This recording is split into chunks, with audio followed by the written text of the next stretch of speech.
Ինչու հայոց էպոսի հզորագույն հերոս մեծ մհերը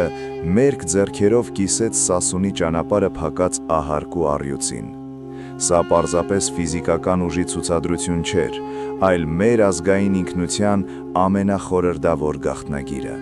Գիտական ուսումնասիրությունները վկայում են, որ այստեղ իրականում բախվում են արևի պաշտամունքի երկու հնագույն խորհրդանիշներ։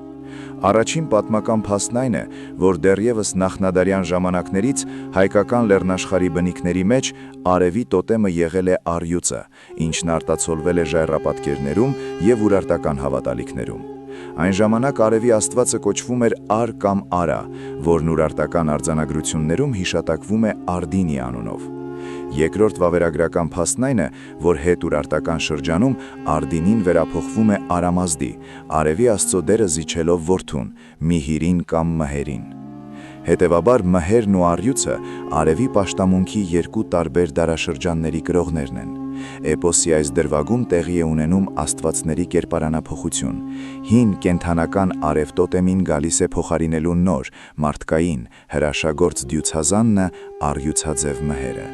Այս անցումը հասարակական հզոր հեղաշրջման արձագանքն է, որը պայմանավորված էր զարթոնք ապրող ժողովրդի ազգային ազատագրական պայքարի վերելքով։